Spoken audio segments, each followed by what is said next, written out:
Can you imagine? At least. Like, there's some kind of huge battlefield, it's a major pivotal moment in the future lore that we've discussed the ideas of. And then the fucking webway opens and Jagatai just comes out like an absolute maelstrom, like a whirlwind. On a custom Eldar jet bike. Yes, and then just fucking like comes out and just cleaves all these fuckers in two, and everyone's like, oh my god, it's Jagatai. It's Jagsy. Jagsy. Welcome to the In the Tank podcast. Get ready for an hour of hot 40K goodness coming in your ears. You're in the tank now, baby. We're live. We are indeed live. Welcome to In the Tank. How you doing, my gorgeous co-host, I'm Ed great, Meister? Mate. How are you, my equally gorgeous co-host? If I'm honest, I'm a bit tired because we're recording this at a later time as normal because you're a slacker and you love your family and you need to look after your family. Fuck families, right? Fuck families. Fuck them. But yeah, no, I'm good. We had a tournament, bro. We did, yeah. We had a tournament. It was definitely one of the tournaments of all time. It was, yeah. I mean, shout out to JJ, the double J's, right? Like the twin J's. And quite frankly, I'm going to state this right now as a salty bitch. I'm going to be a salty bitch. Fuck Shadow in the Warp or Shadow of the Warp. Fuck you. How dare you? How dare you? Ross has been tossing and turning the last few nights in his sleep, like, Shadow of the Warp. Shadow of the Warp. I mean, it was a well done victory. Essentially, we got our face pushed in, right? Like, although we did manage to get a game. Yeah. But yeah, no, the combination of Chaos Knights and Tyranids is quite strong. It's absolutely filthy in doubles. It's so filthy. Especially when one of your opponents brings 5 baby knights and 2 Norns. If you're listening, you know who you are. And you're naughty boys. You are the very naughty fucking boys. I wish I brought the lion. Fucking hell, that would have been fun. But it was great, to be honest. It was a good fun tournament. To be honest. It was the best because I got to play a bit of Dad Hammer with my best friend and get, there you go, bro. And then get roped into painting the night before, you little fucking I literally scrub. say it's the best thing ever because like Russ turned up. You might have seen our short, but Russ turned up the night before the tournament, and I was like, he was like, "How are you getting on with your models? Are you done?" And I was like, "Nowhere fucking near, Russ." Yeah, bro. It's like, can you paint a vehicle? And I'm like, I was like, you see this unpainted Achilles Ridge Runner? That's your evening. I've just taught like 12 classes, and you're like, can you paint me a model? And I'm like, fuck. And I did. I stuck it out. You did. I gave you a glass of scotch. Yeah, and that was all that was needed. And you were in. That's fine. Yeah. And to be fair, I got to try out Black Legion, and that shit's the truth, bro. I told you. Mate, fair play. Fair fucking play. Yeah. But thank you. What was the name of the venue that we played at? So it's Battlefield Hobbies in Daventry we played at, and it was our lovely lad Tristram that organised the event. It's the first, Tristram. I think it was the first ever like proper 40k tournament, or at least a doubles tournament that they've done there, which is pretty cool. And we're definitely planning to do more of them going forwards as well, which will be really cool because it went down well. Yeah. It was wicked. I loved it. It was great. It was great to meet some really cool people. The hobby store itself is banging. Go and check it out. They got some fucking great stock. They got some awesome stock. Got plenty of 40k. Got all the other war games you could possibly ever want. Got a bit of Colour Forge action in there. Got some new super glue that I really liked. And I was like, oh, fucking hell. Nice. Good stuff, that. Nice. Yeah. Good shit. It's good shit. And yeah, all good. I spent like half the time in the shop in between rounds just lying on the floor and next to the Chaos models trying to like Russ was like, shall I get these possessed, Ned? Shall I? And I was like, just get them, Russ. And you were like, I shouldn't really get them. And I was like, no, you shouldn't. And then you were like, but I could get them. And I was like, you should get them. I was just talking you in a loop and you were like, well, you are the ultimate gent because I had a beautiful Christmas present from you where you basically held some possessed at me and Argyle Tal. Argyle Tal, your boy. I squeed like a child. And I love it. I love it. So thank you very much. And your present will be soon arriving. Exciting. But like Argyle Tal, so Argyle Tal's going to be one of my master of possessions. Yeah, that's he's really cool. Boy.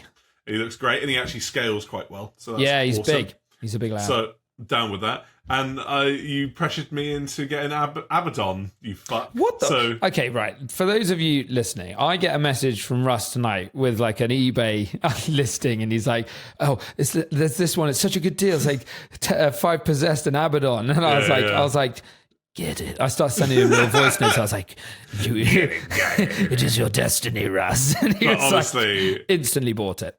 I'm so, yes. I cannot wait to hurl 30 possess on you on the Battle Barn. I got to see the Battle Barn. Yes, you did. Hyped. So fucking hyped. I'm so ready to be there with you, bro. It's going to be the best. It's going to be the best. I've been making the most of these Black Friday sales. Got another camera today, which is excellent.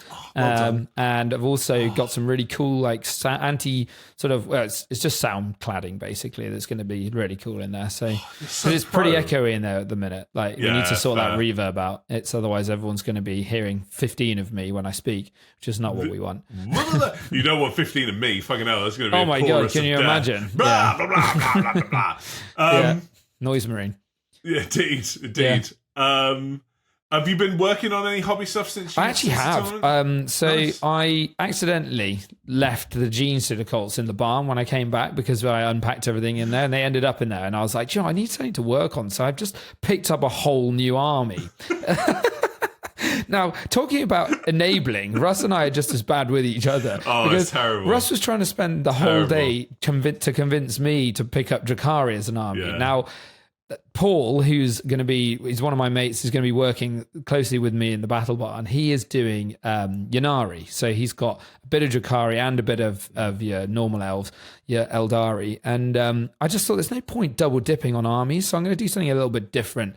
And I love a snowflake. So we're going with the AdMech, because obviously I've already got one robot army. So why not add another one? Two. Yeah, exactly. So I've been building some Skitari, or as I like to refer to them as Skritari, because there's fucking millions of them. I mean, why not palette cleanse one horde army with like another horde army? Do you know, Tristan messaged me and he goes, "What the fuck's wrong with you? Why are you doing another horde army? You're just doing Gene Stealer cots." And I was like, hard to paint horde army as well. Yeah, like another hard to paint horde army. The best thing about this is I have for the longest time wanted to paint an Imperial Fists army, and the reason why was because it's nothing to do with Imperial Fists. It's because I love yellow armies, and now finally I can do an army that's yellow, because I'm going to do the AdMech yellow, which is going to look sick as fuck with Mars bases. That scheme. You kind of sent me a bit of art about the scheme that you wanted to do, which was like black and yellow, and I was like, yes, do that. Black, yellow, awesome. Metallics, dusty Mars bases, big old bright blue plasma glows. Whoa, what a fucking colour combo. You wait and see. I'm going to put some pictures of... Well, I'm going to paint this Skitari squad. I'll get it on the gram, along with some of the GSC, because I just need to tidy them up now, because they're almost pretty much there, except for that Achilles Ridge Runner, which needs stripping, to be honest with you, after you've had your hands on it. Excuse me? Rude bastard. You are thin ice now, lad. Fuck off. I'm sorry, when you give me a really terrible painting video to base it on, fuck off. If you'd have let me paint it how I would have painted it, like, I would have been fine, but you're like, stipple it like this, and I'm like, okay, fine, whatever. Fuck off. I'm sorry, those metallics are cleaner than your metallics. You didn't know anything but dry brushing. Russ is like, I need to dry brush. Hold on, whoa. Dry brush grey over Xenophil white. Are you high? Nah, bro. Whatever. Nah, I'm out. Anyway, what have you been working on, Russ? God, such a fucking... And you're lucky we're in the same room. Such a dickhead. Like, my patience is like so thin right now. Because you're tired. Yeah. Like the veil is gone. Like the Dark Angel's veil is gone. I love it. Little shit. But like, so what am I working on? I am, by the way, very quickly, if you don't do any hazard stripes on those fucking AdMechs, you're dead to me. I might do. Also, before we get any further, comment, subscribe on the video, because Russ clearly has just given up on fucking asking you lot to do apparently. It. I could have said it before the first topic. Go fucked. God, this is really biting. This episode's well biting. Damn hammer biting. And we're very thankful, by the way. We are. Like last non-guest episode. Thank you, Ollie, for coming on as well. That was awesome to have a Broadsword Wargaming episode. But I said very innocently before that, it'd be nice to get to 100 subscribers by Christmas. Yeah. And we're 130, and I was like, oh fuck, awesome. The amount of support we've had recently is absolutely overwhelming. So thank you, everybody. Really we're growing a community now, and it's awesome to give you a video every week. Yeah, we're going to set up a little Discord server as well soon, so that'll be up in the very near future, just for those that are interested. And we might do a hobby hangout for Christmas as well, a streaming hobby hangout, which might be quite fun. So what am I working on? Well, I'm painting Dark Angels because I have my Into the Maelstrom event. So I've been currently painting a load of scouts.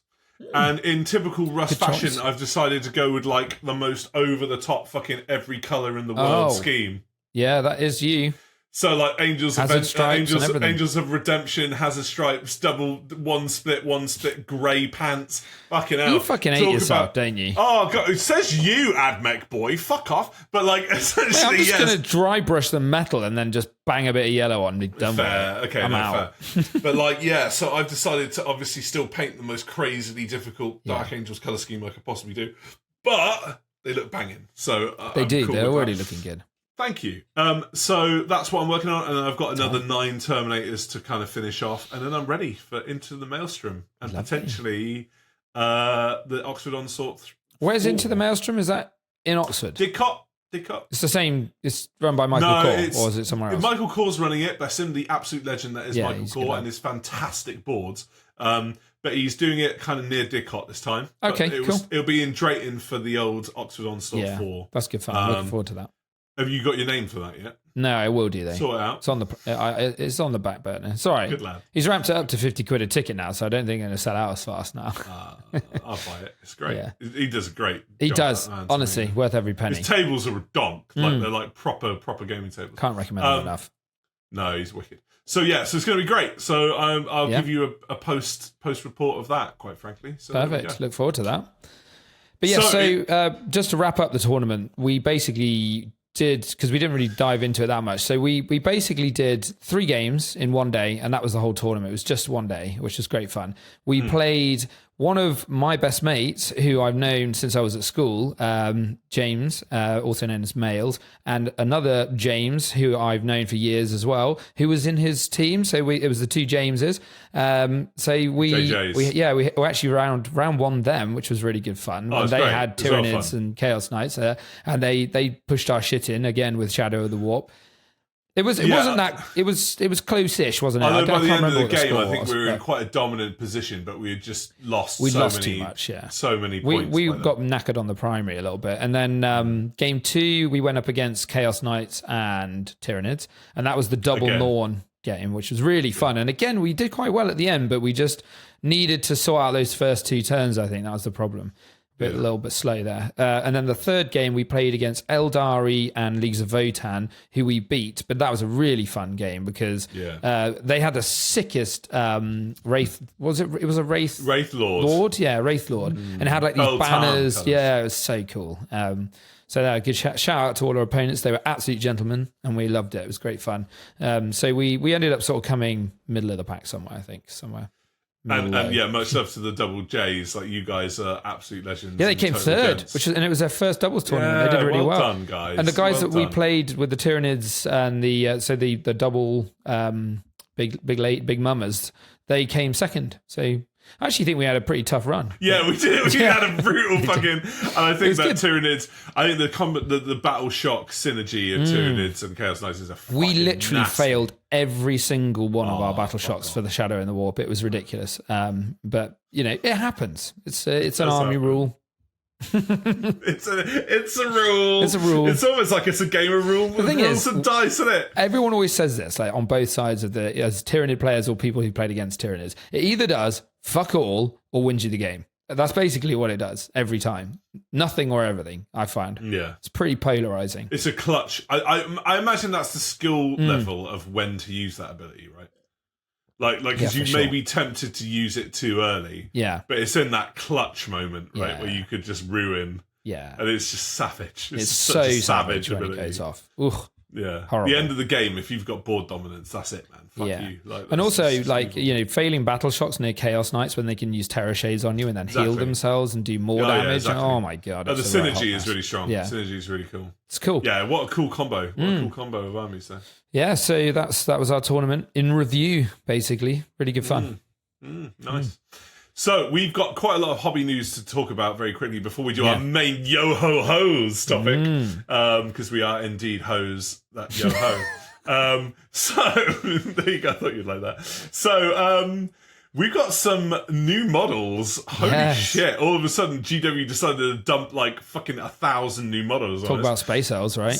Space Elves get a fucking refresh. Oh my god, they needed that shit. We've been calling out for that shit. I've been calling out for that shit for years, and I'm not even a fucking Eldar player. So absolutely. I mean, fair play. So you got new Warp Spiders and the Phoenix Lord associated. Awesome. Yeah, I always love the Warp Spider. And the Phoenix Lord is super cool because that was the one we were missing, right? So no, there's a couple because they have loads of the new Phoenix Lords, right? Yes, no, as in they'd never announced it as a model. It wasn't a replacement for the Warp Spiders. It's an entirely new one. The actual Phoenix Lord itself? It's never been in the game. Oh, really? Yeah. Oh, fair. The Warp Spider one. Fair. Baharoth has been there for ages. Old Aziman's been there for ages, but obviously they've got new section models. Yeah. I think it's a she, isn't it? Is this a she? Lady? Yeah, she is a she. She's cool. She has a stunning model. Warp Spiders are fun. They're always dickish. They're like the premier. I love them. Eldar model.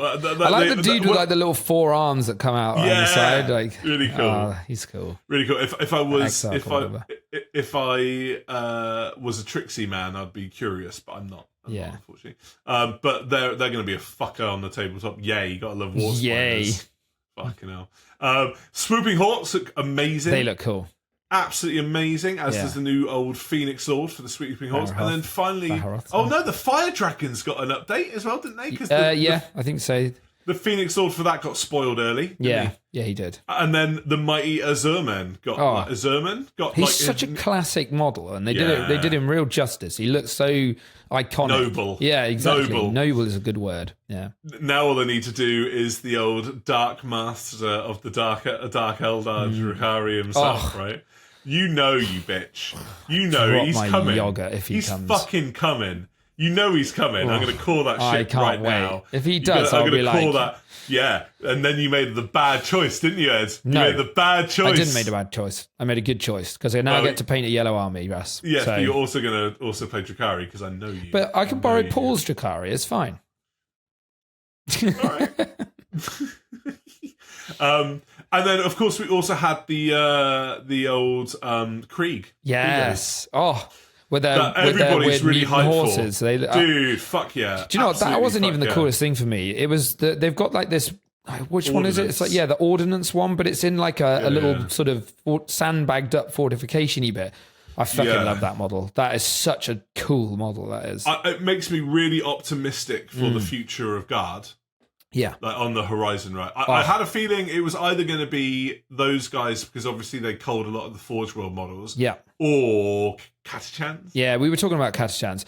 I've been reading a book called Death Welders. If you haven't, I've heard of this book. It's apparently amazing. It's fucking great. Well, I've actually been listening to it on Audible, and it's read by a lady, which is a new one for me, having listened to many of them before. But yeah, no, it's really good. She's absolutely nailing it. It's a really good book. Super cool. If you like Catachans, get that shit on the go. Recommended to me by Joe from Liam Dempsey's stream, because he knows all of his books. And I was like, give me something with Catachan fighters. I kind of fancied it. So good book, that. Really, really grisly. Yeah, cool. That sounds wicked, mate. Yeah, really cool. Is it a modern release? Yeah, I don't think it's that old. Not to my knowledge, but yeah, it's good. I still think, I agree with you. I still think they're going to do the Catachans as a kill team. I think they will, yeah. 100%. It's like perfect for a kill team, right? Oh, the coolest kill team. Yeah. I would argue the coolest ever kill team. Old whatchamacallit, the Death Corps came out as a kill team for their first plastic release, didn't they? But a kill team of Rambos, yes please. Yes the fuck please. Can we have their eyes like this, pointing that way? That's what they look like, right? Yeah, absolutely. The most cursed. Go check out our cursed models video for that. That is a good one. But yeah, so Kriegos and their cool mutant horses, and yeah, what an exciting time to be a guard player, quite frankly. And what an exciting time to be a 40k player in general, because GW dropped you're quite hyped about this. So you were well excited about this. The old detachment advent calendar. Oh. Wow. Yeah. Okay, G-dubs. That's kind of I was cool. like genuinely like a kid waking up on Christmas when I had that rule. I told you about it. You were like, what? I was you were like, what is this? I'm sorry, they're releasing a detachment every day. I was like, that is an advent calendar that's worth opening. Oh. So for those that don't know, GW are releasing new free detachment rules for every army in 40k from the 1st of December to Christmas Day. I think they're doing like 4 for Chaos Demons. They're doing a fucking Death Watch detachment for Space Marines. Are they doing a Dark Angels one? I mean, I imagine so. Yeah, I think they're doing everything. Dreadwing. Oh. Dreadwing. Plasma. Give me some plasma. Imagine, like, because obviously this is going to double the detachments for some of the armies because they're still running Index. World Eaters. True. Oh, fucking hell, World Eaters with a new detachment. Shit my pants. can't deal with that shit. It's already bad enough. Hope is not too powerful. But anyway, I'm really excited because it means that like Necrons, who I'm bored of building lists for, might have something a bit more interesting that I can spice up their life with. And obviously, AdMech have only got one really good way of running them at the minute, which is the Skitari Hunter cohort. So that might also give them a new shake-up. And Genestealer Cults, same thing. So I am predicting a very powerful Space Marine Codex one. You reckon? Because something to match up with old the ones in vogue. I heard that Space Marines were going to get a massive buff a little while ago. Yeah. And I think maybe that was leaked information concerning the detachment rules for Space Marines. So I'm going to call it now, my prediction. Space Marines are going to be the most powerful new detachment. I'll still shit on you. Huh? What? What?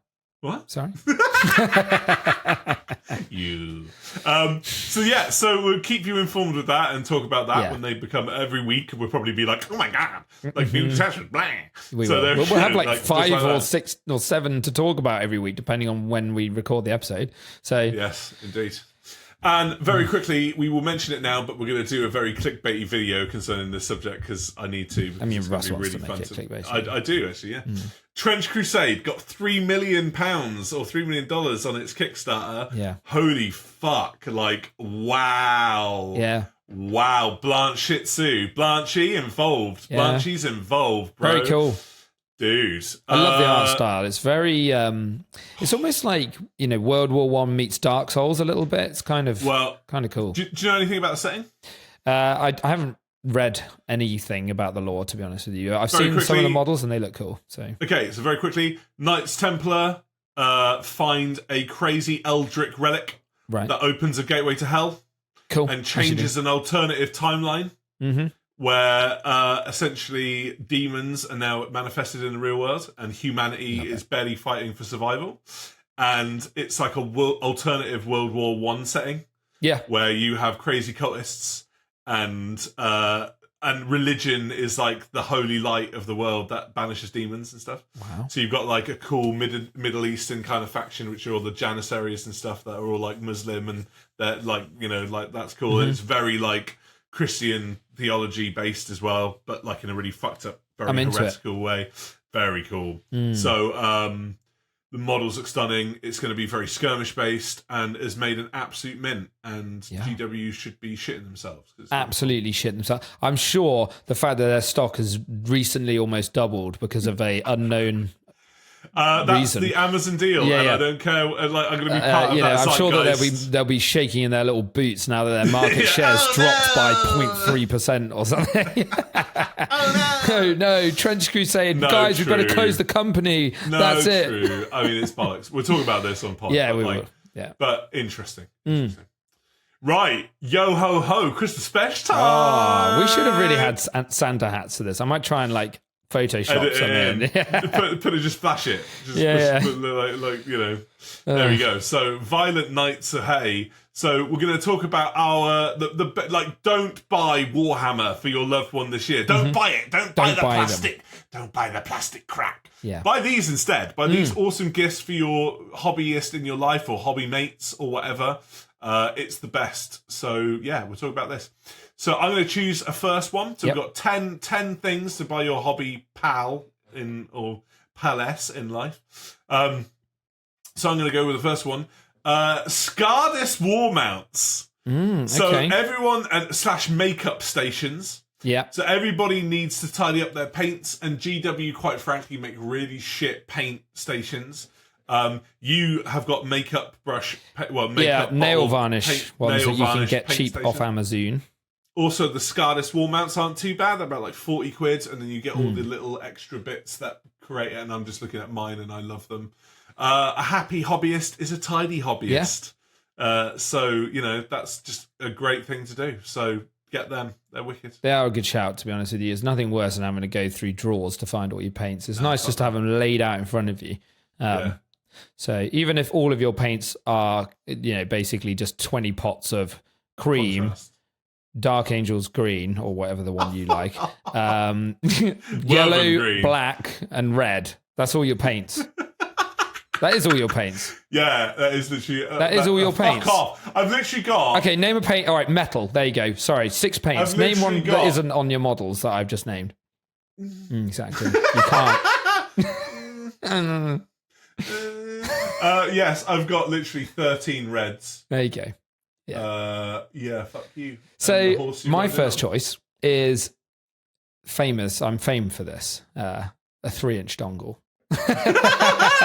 So you can get these little 3-inch dongles. I got mine from StatCheck, I think, but you can get them from all over, like Etsy and that sort of stuff. And basically, on one side they run 3 inches. On the top side, it's 2. On that side, it's 1 inch, and on this side, it's 1/2 inch. So you've got all these little measurements that you can use just for coherency and things like that, and they're just really handy in the game because you can just stick them in your pocket because they're tiny, and then you can just quickly check coherency really fast between models and stuff. So that's a really good one. And then this also goes hand in hand with another type of measure stick, which is a 9-inch measure for deep strike. Now, it's worth having that's not my size. Sort of like 2 or 3 of them, because obviously you're on your opponent's like, well, actually, you here, we here. You can put them both out on the table. That's true. And they're only tiny. They're like pencils almost. They're tiny, thin bits of plastic. So I would get yourself, they're not expensive, get yourself a 3-inch dongle, couple of those 9-inch deep strike sticks, and you're away. Really useful for gaming with. You get loads on like Etsy and stuff of like faction specific ones. Oh yeah, and, yeah. Like, stuff like that. I think the Disgustingly Resilient podcast do some maybe 3 StatCheck or something, but they definitely do those for Death Guard themed ones, and there's other ones. So yeah, and really cool. Maybe one day we'll have our own to sell, which would be really maybe fun. So yeah. There we go. Exactly. There you go. Wicked. Awesome. That's a good one. Yeah. On a similar kind of vibe to that, not only do you sometimes need a measuring device for deep strike and various other things, but you also need a line of sight measuring device. So a line of sight laser. Oh. These things are well posho. Laser They're not wanker. Crazy expensive. Yeah, laser wanker. Hashtag laser I wanker. always know when my opponent gets a laser out on the table. I'm fucking hell. They sound bad, but they're actually mega useful. No, they actually are good. So shut up, Ed. So essentially, they're only like 20 quid or something, but they're like a red laser that basically you shine it down and then it shines a bright like line of sight. So like, shut up, Ed. You're such fucking dumb. So like, if you needed to check line of sight, it will obviously stop when it hits like a line of sight. Why are you laughing? I can't take it seriously. Like I said, whenever I see someone go, you're okay with a 9-inch dongle, and you're like, this is where you draw the line. It's like I draw the line at drawing lines. Draw the lines at lasers, freaking lasers. It's freaking lasers. God damn. I don't know what it is. It just every time I see someone get one out, I'm just like, wanker. I don't know why. I've had some lovely opponents that have used them, and like for you out there that have a laser ruler, it's absolutely fine. Like it's fine. It is a bit. It's a bit try hard. Well, this is what I was going to say. At least they're not wearing a team jersey. Oh wait.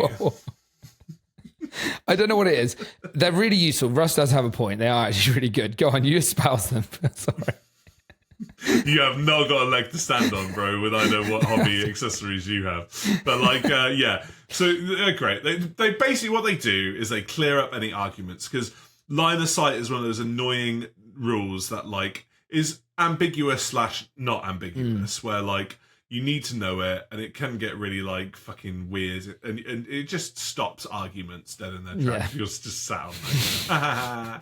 Fuck off, fine. What's your next suggestion then? God, this is such a bitey podcast. This is, I love it. This is tired. I'm fucking loving it. Tired Dan Hammer. I quite enjoy it when we're a little bit nippy. Anyway, so speak for yourself. I'm not as nippy as you. This is a really good one. Dice box / dice tray, right? This is what I'm saying. Hold on, you like getting funny about the no, because this is actually like a cool man's implement. Anyway, so you get yourself a good sized dice box, right? And this is something you can do if you look on Etsy. There are some. I got mine from Etsy. It was actually a D&D one.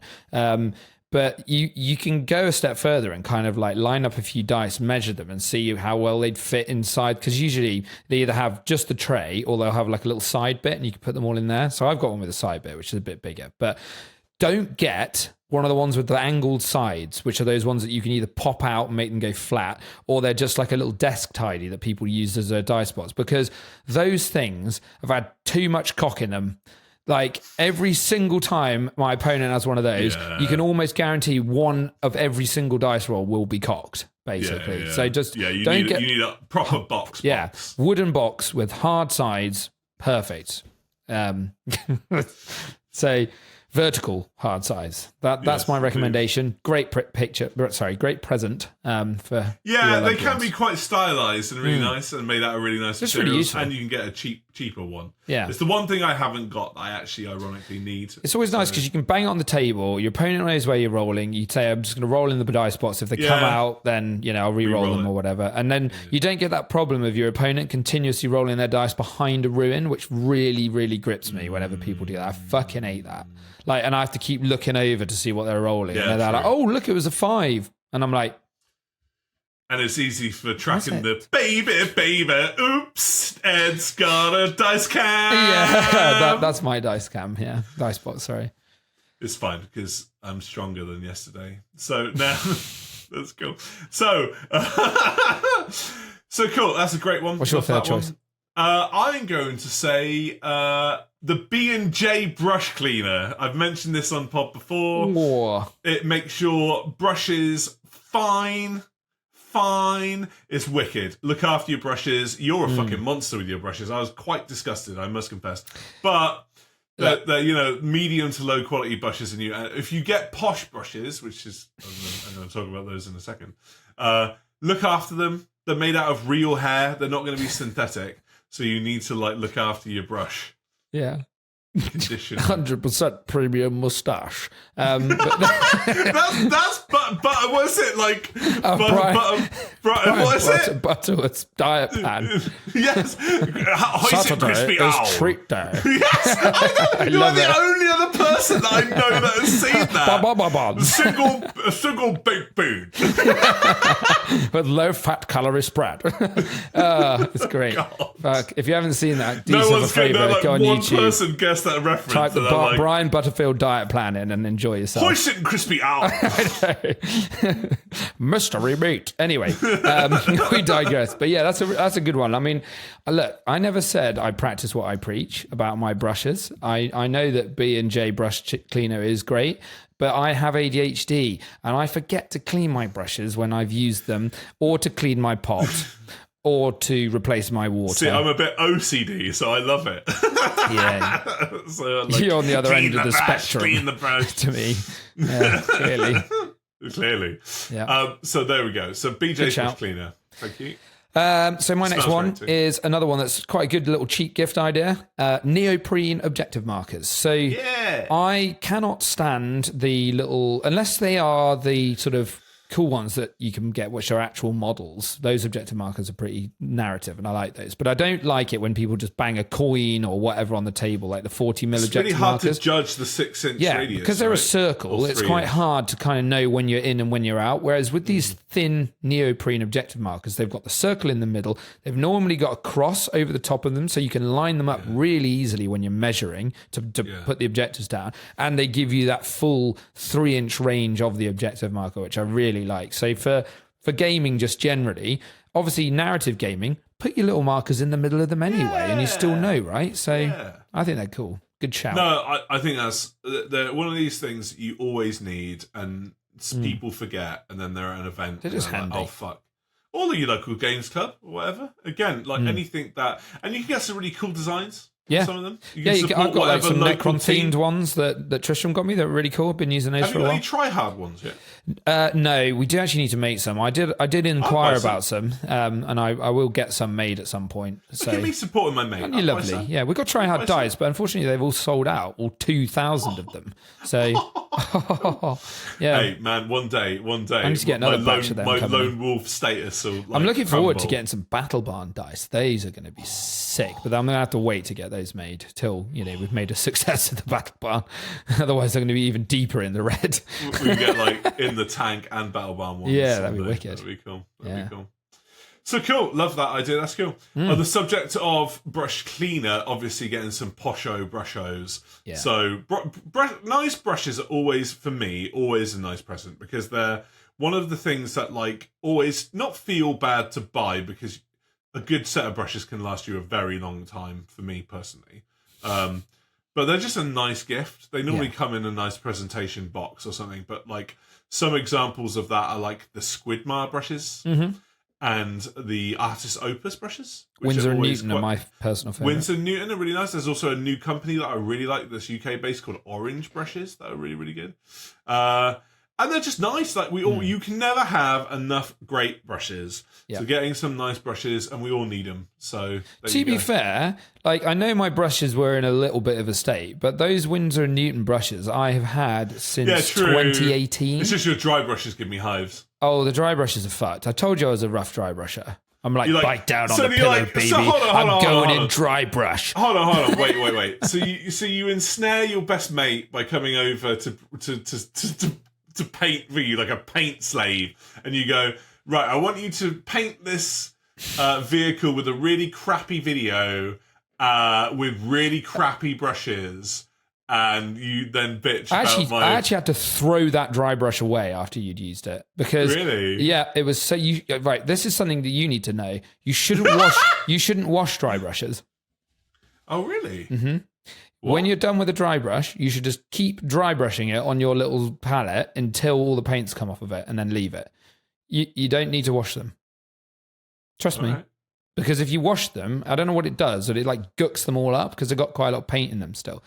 I mean, you could wash them and get away with it, but you don't need to. Do you B&J them, or do you leave it in like a little conditioner? Yeah. Yeah.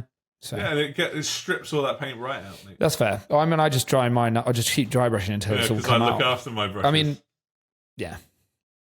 My Artis Opus ones are still here, but that's because I don't use them, because they're too nice. They're too expensive. They're too expensive. There you go, see. There you go. Fuck. I'm going to use my Artis Opus on Abaddon, because I'm going to do him as a lunar wolf scheme.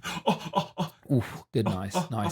You liked that scheme, didn't you? I did, yeah. I'm into that. That was a cool helmet, the one you showed me. So I'm not going to have that. But my next one is another gaming aid. I've been like full of the gaming aids tonight. So this is wound counter dials. I actually want some of these, because like my round one opponent males, he had really good ones. I need to get some of those. Yeah, they work. But you can get the little circular ones, and you basically just have a little clicky little thing on the top that just goes up to whatever number you buy, basically.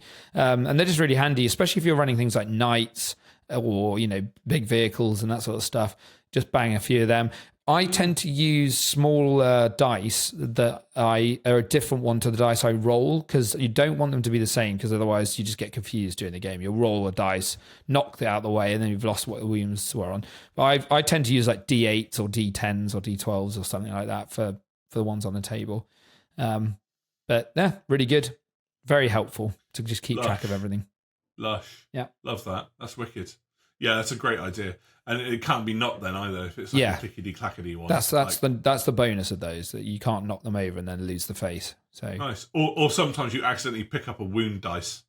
It's just like there, right? Well, that's why I have the different colour wound dice, so that they don't get picked up. But fair. It's so happy. Even then, sometimes I'm like, cool, pick up a dice. Yeah. And just like in the heat of the moment. Why is this dice diamond shaped? That's a D20. I did actually roll you a D20. You did roll a D20 at one point. I was like, whoa! Natural 20! I win! Yeah, nice. We're definitely going first. Fuck you. Trebled your number. So my last one, I don't know if you know about these Wowsticks. No, I don't. See, Wowsticks. You love my Wowstick. Yeah. So Wowsticks are perfect for drilling the monotonous drilling. That was deliberate. Fucking hell, late night in the tank is a bit blue, isn't it?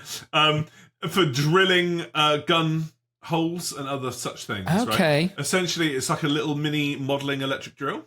Right. For your desk, and it just drills at a very slow torque. Yeah. But you need to get one. You get a Wowstick drill because there's Wowstick screws and other things, right?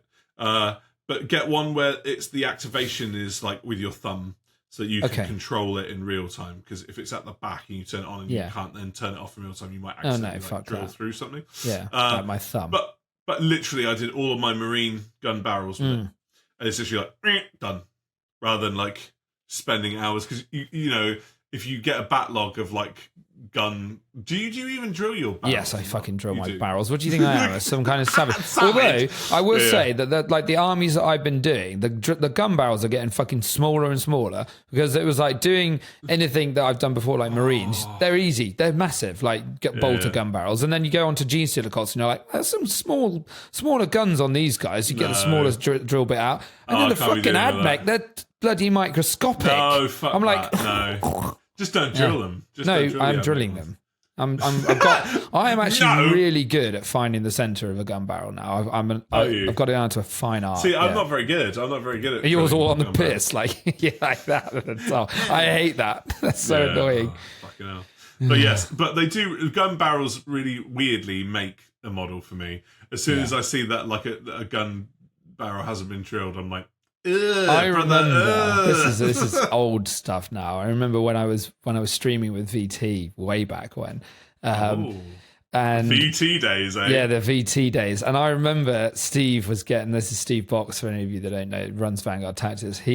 He was getting really annoyed because someone kept commenting every time he put up this picture he had. Because what he does is when he makes his thumbnails, he has like a picture of two of the leaders in the thumbnails. And he had a Grey Knights leader who was holding his bolter towards the camera. And he hadn't drilled the gun barrels on it. And people were getting real fucking annoyed about it. So what he did was, instead of drilling the gun barrels and retaking the picture, he edited in gun barrels on the end of the gun. And the guy was like, I can see you've just edited those on. And I was like, you're not fooling anyone. That was very funny. I was like, if you'd gone to that effort, you might as well just fucking drilled them. Barrels. Wow. There we go. See? But no, I agree. Drill your fucking barrels, people. Yeah. Come on. Drill them. No excuse. Have you got one final one? I do.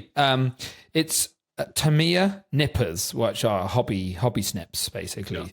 So those are the best ones that I've ever used. They are a Japanese company, I think, Tamiya, and they do loads of random bits and bobs. But their snippers are They do the best plastic glue ever. Yeah, they do. But I've got the nippers. I need to get some of that plastic glue, but I've got the nippers, and they are incredibly good. They're not wide, which means you can really get them into some of the more awkward to reach sprue areas, because some of them, I don't know what it is, if you've got a thick pair of nippers on you then you just can't get them in there, and you have to like cut way back and then scalpel it down, and it gets messy. So these things are good, and if you get them flush, they do a really good nip. So get those.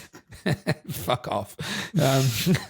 This is such a blue episode. We're just so like bitey. It's great. Have you got any more, or is that you done? No, that's it. That's the 10. Thank God that's the for 10 that. items. We're going to flash some images on screen with that. There you go, Ed. We will. Like, some more work More for you. work There for we me go. to do. Awesome. Brilliant. Yeah. I'm going to make you do 5 more Instagram posts now. For That's that. fine. It's fine, because I'll just like do another Legionnaire's disease, and it's going to be fine. So there we go. You're never going to live that down. No. So, a lore topic, because we always do a lore Yes, topic. we Because do. we need to. Gods Part 2. Gods, Return of the Gods. Yeah, because we were rudely interrupted by my dogs going Pooches. doolah last time, because my mate turned up at the house and they were like, "Father, intruder." They're cute, though. I love you. They love are. your poppos. They're very, very cute. Yeah. Do you want to go first, or do you want me to this time? You can, lad. You can. All right, I'll go first. Okay, cool. So the one that I was going to say at the end of the last episode, before I got rudely interrupted by my canines, was obviously, Tzeentch, the changer of ways. I fucking hate Tzeentch, but carry on. What a bad lad. Like, being a trickster in real life, that's kind of my forte. And I love Tzeentch. I think he's cool. I love his like ever-changing nature. I love the whole sort of, the demons and everything. Like, it's all just, it's always formless and it's very sort of Lovecraftian in that way. And I kind of love that about them. True, actually. Tzeentch does probably encapsulate that Lovecraftian vibe probably more than any other. I know that everyone just goes bird as soon as they see Tzeentch. Like, they just see like giant birds. Interesting. But I don't, I think I see pink horrors. I see pink and blue horrors. Yeah, pink and blue horrors are cool as well. They've got some really alien-looking models, actually. Yeah, weirdos. And I like it. They're cool. Very impy. Impy. Yeah. Impish. They are impish, aren't they? Yeah. I mean, to be fair to you, it's extremely on brand for you to choose Tzeentch to the point where you are pretty much Tzeentch in human form, right? Yeah. I will be radically honest. Tzeentch is my least favourite Chaos God. I thought you'd say that. Because that's you're a thick boy. I'm a straight baller. Like I'm not in. I'm not into this fucking magic bullshit. No. Right? I'm like simple. Russ likes to run at you with an axe. And then I like to send an illusion of me running at you with an axe and then go behind you. I was here the whole time. Although Khorne isn't my second favourite Chaos God. I'll talk about who my second one is. I do just never appealed. But I have to admit, Tzeentch has an extremely iconic vibe. I just don't like I know what everything's going on and I'm the most powerful, but I turned my most powerful general into a spawn now. You don't know me. Yeah. I don't know. Just fuck off, dude. Knowledge corrupts, baby. But I think... No, it just makes you an eccentric freak. Yeah, but I actually think... I don't know if any of you have played Space Marine 2 and seen sort of a certain point in it where there's a very big burb, but that is, it's just very cool. And I think, cool. I like his whole, magic is just cool in general, right? Who the fuck doesn't love magic, right? True. I guess I'm a Titan boy. If I do magic, I'm a Grey Knight. Yeah, of course. Oh, they are great. They're the Grey Knights, but we won't get started on them. But yeah, no, I do like the old Tzeentch. I think he's a great god. He's really cool. He's a great god. He's a cool dude. He's we go way back. Yeah, but Yeah, well, I can. So that's my first choice. In that case, I will match you. I will karmically match you. My favourite Chaos God is Slaanesh. Oh. Or my second favourite Chaos God, because Nurgle, as previously mentioned, was my favourite. So Slaanesh, the Prince of Pleasure / goddess King of excess. King of kink. Kinky bastard. So Slaanesh is so interesting in as much as I found the formation of Slaanesh to be one of the coolest entries of any god ever. Where you basically show up, eat an entire species of Xenos and go, thank you, that's great. Fucking kill their pantheon of gods and look fabulous in doing so. Strong aesthetic, very sexy, very alluring, but horrifying. Yeah. Kind of gross as well. Like the fucking Enrapturous with the heart, the back heart, right? I mean, they tend to be quite feminine in energy and very sort of svelte, very fast, very crab clawy, weirdly. Lots of crab claws. Yeah. Really weird there. I don't know what that's about. Not sure. Yeah, I think that's some blanchy strangulation kink but I'm not sure. Crack the nuts with the claws. I'm gonna crack your nuts. They love a pair of tights held up by garters. They do. Yeah. Normally more than a few titties showing, all the titties. If you like tits, or at least if you like single tits, or maybe 6 but only on one side, then Slaanesh is your lady or man. Yeah, the old Keeper of Secrets is iconic, really iconic. Yeah. Oh my god, I got my shit pushed in by Shalaxi. Sorry. I got my my shit pushed in by Slanesh. Well, literally by Shalaxi Hellbane, or also known as Sexy Hellbane. I could not kill her. I took her down to like 2 wounds. She just kept fucking getting battle shots and healing, and I was like, you can fuck off. The worst thing about those fuckers is they're on your doorstep by turn one. She was like, hey, I'm right at the back. And I was like, I don't have to worry about her. And then she was like, oh, hey, it's me, Sexy Hellbane. I'm the problem, it's me. It's like you fucking are. Yeah, like any Slanesh players, I kind of brick it a bit because I'm like, oh no, like you're going to outmaneuver me and get on me fast, right? And it's like, right, you'll probably die quite quickly, but like you will fuck me up. I remember I went to Beachhead 2022, and my first round opponent was this lovely guy. He had this amazing army. It was all Slanesh demons, I think, and he had like 3D sculpted ones, like some really cool proxy Keeper of Secrets, and I think he had Shalaxi and maybe like 3 Keepers of Secrets or 2. Like it was 3 or 4 Keepers of Secrets in total, basically. And he goes, so yeah, I'm pretty quick. I can move like 16 inches. I can advance the charge or whatever. This is like 9th edition. You're like, yeah, and I was fine. like, yeah. And then I fucking walked towards him like a prick, and then he just killed me. And I was like, why did I do that? I can't say shit because I've been in that situation more than a few times. I don't know why I did that. Sometimes it's every time like my opponent's like, I'm fast. I'm like, I just instantly forget that information on turn 1. White Scars, Harlequins, Slanesh. Yeah. Oh, and World Eaters. World Eaters. Because they're a lot quicker than you think they are. Yeah, they are actually. They move. Yeah, those boys move. But yeah, so that's a good choice. Slanesh is great. And I do think, like, touching back on the lore side of things, like when she came about, that threw some big ructions through the galaxy, not just for the Eldari, but for obviously humanity, etc. as well, you know? So, well, yeah, it's cool though that like obviously the Eldar birthed them, but obviously like humanity is also a puppet of them as well, right? And like the Emperor's children, like with a perfect legion lined up, where it was like, this is great. Fulgrim's like, yeah. Oh, it's going to be awesome. I can't wait to see the Emperor's children. Oh, don't, because they recently previewed that head sculpt, and I was like, I saw Valrak did a video today or whenever it was of him talking. He had a tinfoil hat on, and he was saying that the releases of these images for the helms and stuff that we've seen for them have been coming, like, if you look at the dates, they're every 2 weeks, and the last one will be Christmas Day. And he was like, I think it's going to be some kind of tease or something. I actually probably think he's right. He might well be. He might well be. As always, I think Valrak's a lad. Oh, we need to get Valrak on one day. One day, sure.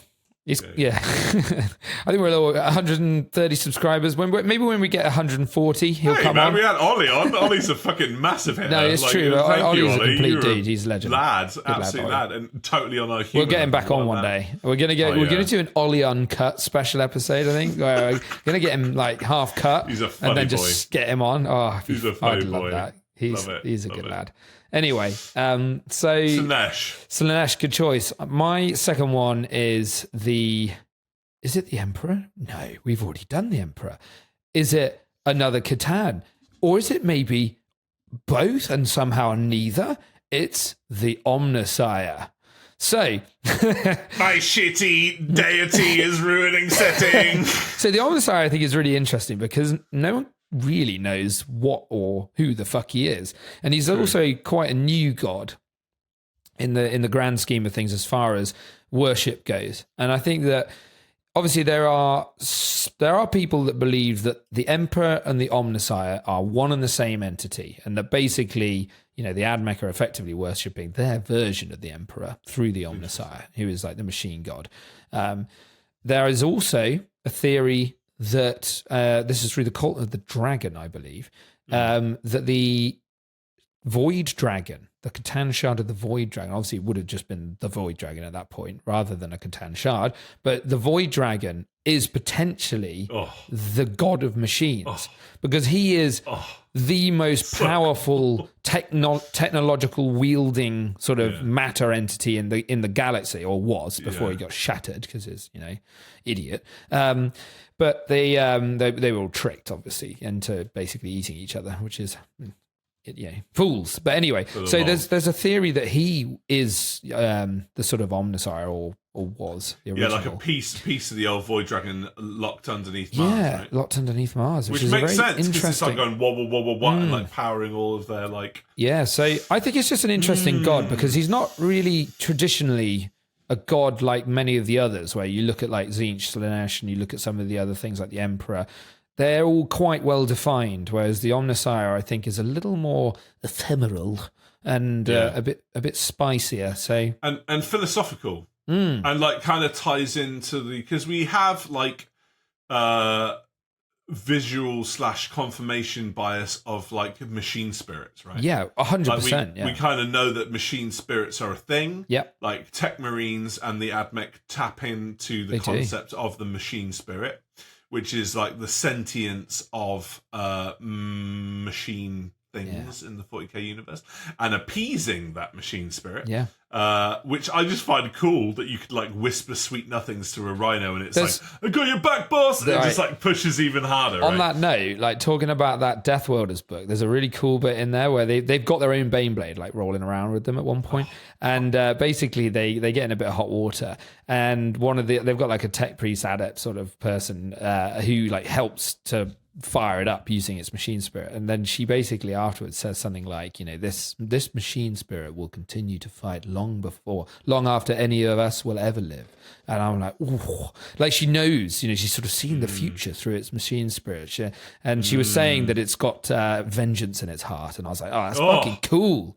Baneblade that's like out for vengeance. Like I just because it's weird because it's not like obviously the AI per se, but it's like the sort of like weird gubbins that makes a machine work properly. Yeah, and I kind of like that in like the world that's so like not religious but is religious at the same time. What do you think? Really do you think that orc vehicles have machine spirits in the same way? Because they're just fucking strung together half the time and only really work because the orcs believe they should. So that's an interesting one. I mean, yeah, interesting. I mean, they probably don't. If they do have a machine spirit, it's probably like,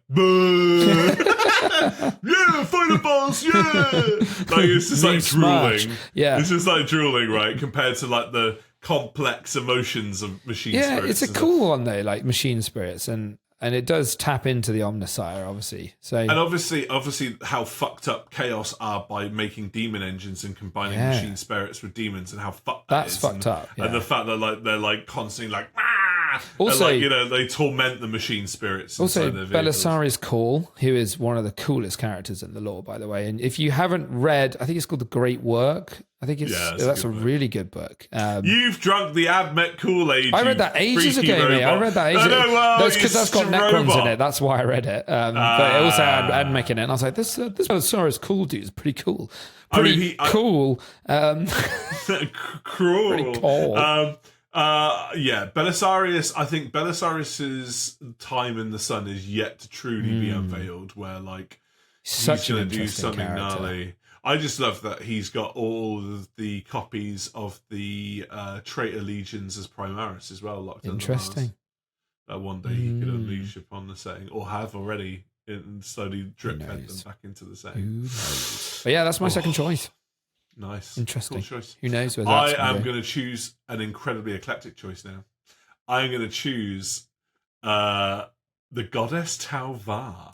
Oh, okay. Tau Va is weird. So if anyone doesn't know Tau Va, because not everyone's a Tau fan, and I understand that they are as a child. You always say you're so cruel about Tau.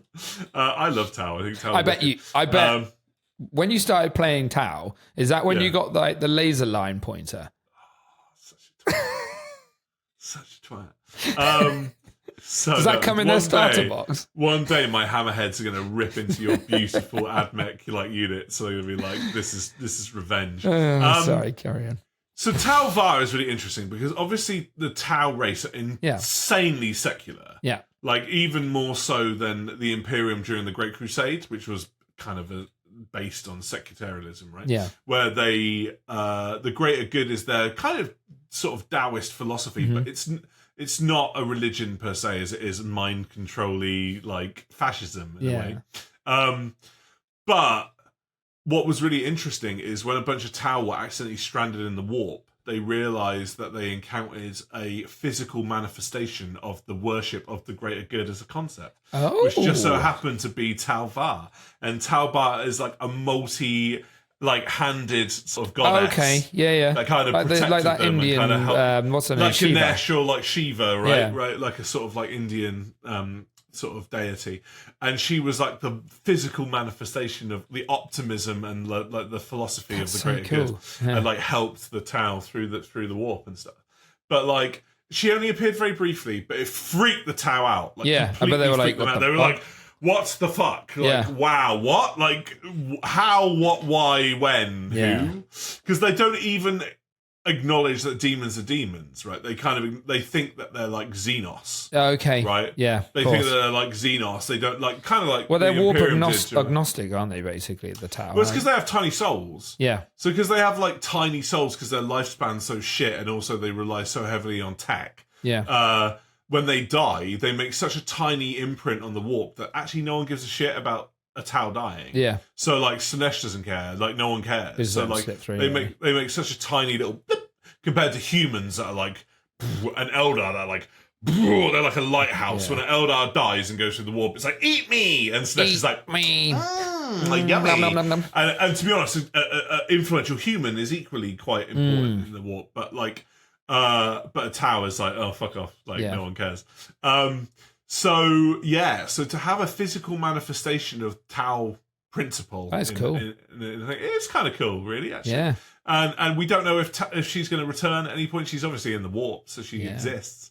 And obviously the Tau believe, and other races believe, whether they're Kroot or other humans that have been that have drunk that Tau Kool-Aid, or Vespids or whatever, they all believe in the greater good, and that all seeps into the feedback.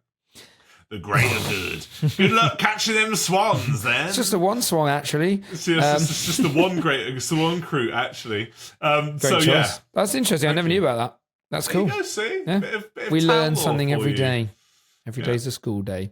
With Russ. Apparently. Gather round. Right. What's your next one, then? So my last one is I had to make a Necron choice. And although the Nightbringer, it's tempting me in, there's an even more interesting Necron Catan that was one of the most powerful ones, called the Outsider. Oh. Now, not only is that a cool as fuck name, great name, but also he is a very powerful Catan. And when all of the Catan were sort of tricked into fighting each other, he lost his marbles and basically just fucked off out of the galaxy. So he hasn't been sharded. Sharted like the other Catan. Not been broken at all. I don't believe so. Let me double check that, but I am almost sure. Hold on. Yeah. I don't think he has been. So he basically fucked off. And he went mad. Now he's wandering outside the galaxy currently, just sort of consuming himself and eating stars and doing the usual Catan kind of nonsense. Yum. Apparently, he's so maddening to even look upon that many people just kill themselves straight out rather than face him. Wow. So they would literally just go, fuck this, and then, that'll be that. Yeah, end. So that's an interesting one. But yeah, so there's even a theory that he is what spooked drove the Tyranids into the galaxy. So that's an interesting, or drove the hive mind pushing towards this galaxy. And apparently if he does come back at some point, he is pretty powerfully enough that he would just fuck shit up on a major scale. I imagine he's like Primarch levels are powerful, right? Because way more than Primarch, man. He's a Catan. These things are fucking nuts. Like... Yeah, interesting. Well, old gods, right? Like sort of like old one style power level, I imagine, right? Yeah. He's proper scary. Like he would eat Gulliman for breakfast and then shit his little armor out. Frog god tier. Yeah, frog god. Yeah. I love the theory. That I'm just going to jump onto this quickly because it's fun. Go on. I love the theory that like, and I feel like I don't know whether it's just me that's like seen this sort of stuff or thought about it that 40K takes place before AOS. Oh no, that's freaking me out. Because just think about it. Think about it. No, don't like to. Think about it though. How much fucking sense does it make? No, it doesn't make any sense. It makes fuck all sense. Sense. Despite the fact that GW have always said that those universes are not connected in any way, shape, or form. Okay, so explain to me, it couldn't be the other way around, because where the fuck did the Great Horn Rat go? No, they're separate universes. No, they're not. I'm sorry, you telling me that the god Korn, the god Nurgle, the god Tzeentch, and the god Slaanesh exist. Yeah, it's like a mirror, isn't it? Like a I think it takes place after 40K. Oh, fuck off. It's so far in the future. I know for a fact that this isn't true, but this is my personal fan theory. Give us a comment down below if you think that's actually a pretty fucking cool idea. It's not. Yeah. You're all wrong. You really don't like that. That's wigging you, isn't it? You're like, fuck off. It's actually annoying me. It's actually enraging me. I'm like, nah, go away. Like, shut up. You know what they're going to do at some point? They'll release like a little, like a unit, and they'll just be like a really ancient, like Space Marine helmet, like weathered on the floor, and you'll be like, the fuck? Well, you could put a Space Marine body on Bellacor's Exactly. My theory's confirmed. That's a very edge fan theory, but I just kind of edge. It's on the fucking like that's flat Earth. I'm further away than the outsider, mate. That's fucking flat Earth. Yeah. Jesus, no, fuck that. But cool choice. I had no idea. Obviously, there's more Catan than we realise, right? Yeah, and different shards than we necessarily talking knew. About the Catan. They were the reason that they consumed themselves and fought against each other. They were tricked by the Necron? No, well, yes, but by a certain god. What's your next choice, Russ? Yes, the trickster lad himself, Sekarath. There you go. That answers that. The only survivor that I know of the Eldar pantheon that wasn't like shattered into pieces or kept hostage by Grandpapa Nurgle. He's fucked off into the warp, right? So he's actually in the webway. Yeah, sorry, webway. I meant. Sorry. Yeah. That's what I meant. So Sekarath, the troll god that is the master manipulator, very similar to Tzeentch, but very cool. Worshipped, of course, by the Harlequins. Yes. Who love it. Who I don't know if you knew this, but my wife talked to me about Eldar lore all the time. But the Harlequins actually perform the fall of like the Eldar race as like a play for the Eldar constantly, and the Death Jester and the Solitaire are like the big sort of like characters in it. And the Solitaire themselves actually play Slaanesh in the thing. And Slaanesh is desperate to like capture all of the Solitaires because they find it affront that they're represented by like an Eldar and stuff. I like how this keys into your second choice as well. This is cool. Yeah, exactly. But it's rumoured that when Sekarath wants to be a troll in mortal form, that he takes the position of a solitaire and actually appears on the battlefield as a solitaire. Oh, that's a cool idea. Could you imagine? Like when you're rolling really hot with your solitaire and you're like it's Sekarath. But it's so funny because there's like I read this wicked short story about like I think it was a group of Iron Warriors or something, and they were like bunkered down, and they were like, "Yeah, we ain't getting fucking moved. Like we're gonna be fine here." And then like the one of the recruits like turns back, and like the whole squad has been obliterated, and like he just sees like this like solitaire sheath their like sword, and then he like falls in half, and he's like, "What the fuck just happened?" And the solitaire just literally just wrecked everybody, said nothing, and then just like strolled into the darkness. It's like that bit in Ghost Ship when they get whipped by the wire and then they all sort of slide apart. And he's still alive. He's hanging out in the webway. I've got my own personal fan fiction involving Sekarath is that he's smoking a J with Jagsy. So Jagsy obviously chased after the Drukhari into the webway. And he's kind of got lost. And Jagsy's my opinion, so fast. Look at that with his Harlequin. That's girlfriend. a great idea. But in my opinion, Sekarath is going to help out Jagsy exit the webway, and Jagsy's going to be very, very pro Eldari. I cannot wait for Jagsy to come back. This is Jagatai Khan for those that don't know the Jagsy nickname, but he that would be epic. Can you imagine? Like they're just chatting there, like just like with a big doobie, and they're just like, Well, they're just sort of talking man, the shit. Like for everybody else, it's been like centuries and centuries and centuries, like 10,000 years, and like in the warp, it's just been a conversation between, or the webway, sorry, it's just been the conversation between Jagatai Khan and Sekirath, and they're just having the philosophical chat. But I think if there's going to be anyone that's going to be pro Eldari coming out of the webway, it's going to be Jagsy, I think. Can you imagine, there's some kind of huge battlefield, it's a major pivotal moment in the future lore that we've discussed the ideas of. And then the fucking webway opens and Jagatai just comes out like an absolute maelstrom, like a whirlwind. On a custom Eldar jet bike. Yes, and then just fucking comes out and just cleaves all these fuckers in two, and everyone's like, oh my God, it's Jagatai. It's Jagsy.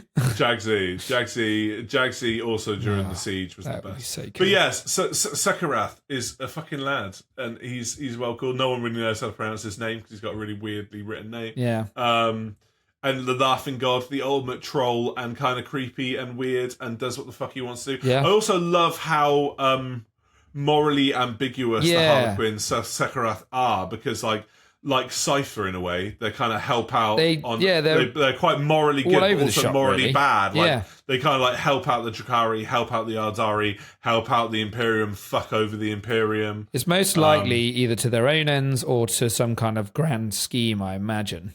Yeah. Some grand curtain fall.